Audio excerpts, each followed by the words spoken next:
Assalamualaikum warahmatullahi wabarakatuh. Di sini kami akan memberikan suatu dikatakan kesaksian atau perjalanan di dalam hidup saya sejak kecil sampai sekarang ini. Bahwa dulu sejak kecil itu ayah saya sudah mengajari dengan saya hal-hal yang masih bersifat mistis atau gaib, istilahnya Jawa masih klenik. Ini termasuk hal-hal yang belum kita pahami. Lah waktu itu dulu saya diajak bapak saya ke tempat eyang saya di daerah Kepurun, itu seorang Demang. Dia memang waktu itu sama Mbah Renggo Suparto memang dikatakan orang-orang yang sangat sakti. Kemudian saya diajak ke sana setiap setengah bulan sekali, malam minggu sampai minggu sore, terus pulang.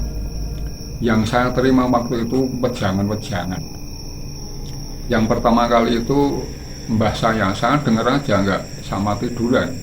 Itu manusia yang pertama kali harus lantip ing panggraita, tanggap sasmita pralampitan ing gaib, ngerti ing semu, jero ing pangrasa. Nah disinilah saya mulai beranjak dewasa, dan terus saya melakukan laku-laku tapa brata sampai di atas Gunung Merapi, di kolam-kolam renang, di kali-kali, karena wejangan eyang saya dulu untuk mendapatkan sesuatu itu, kemuliaan itu direwangi ya, cegah guling kalawan dahar. Jadi jarang tidur dan jarang makan, dan setiap malam harus berjalan sampai pagi. Nah, ritual itu saya sering kali di sungai. Di sungai saya kira juga waktu itu bertahun-tahun lamanya ya.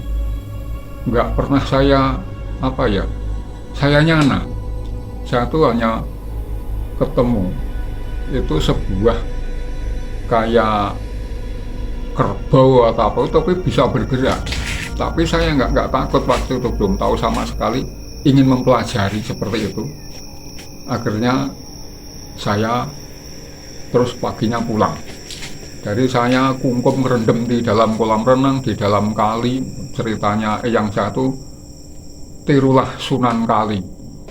Dia bertapa di pinggir kali dalam sejarahnya Sunan Kalijogo itu. Dalam cerita seperti itu yang kita sering lihat di TV-TV, cerita-cerita orang harus tata laku, tapa brata seperti itu.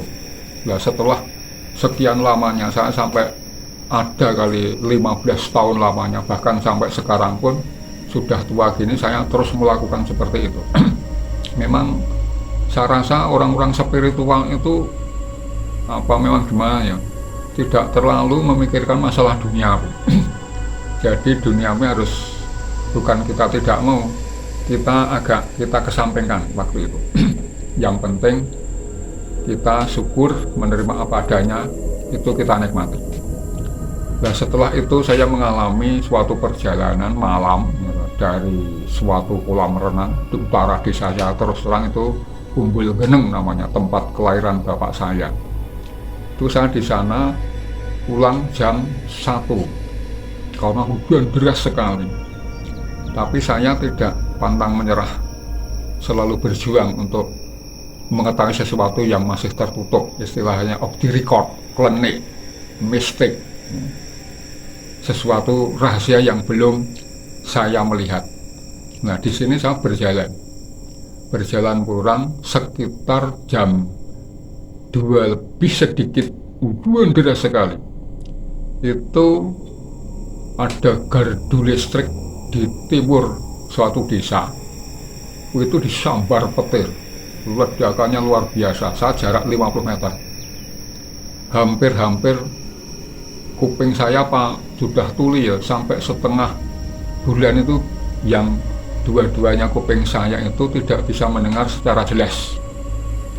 Di situ sambaran petir itu, saya jarak 50 meter, saya terdiam. Akhirnya saya ingin berjalan lagi, di atas saya lihat kayak ada bintang jatuh.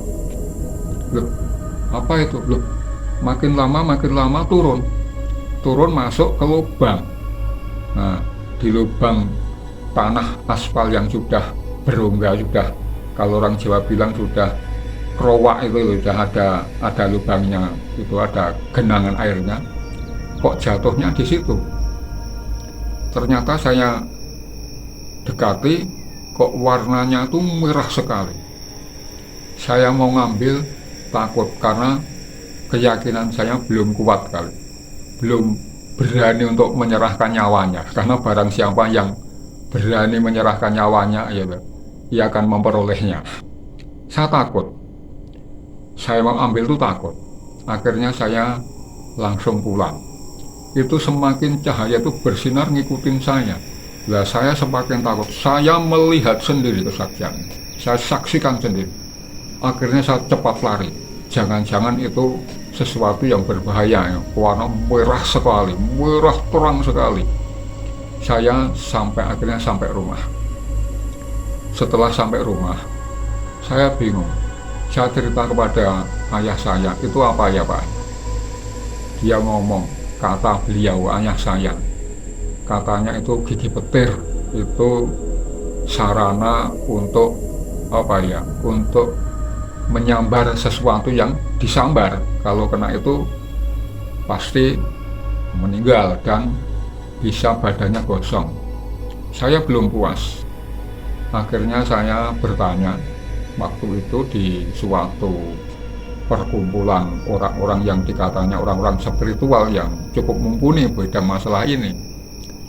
Lah ini ada seseorang yang memang pinter, ya, mengerti dalam hal tersebut.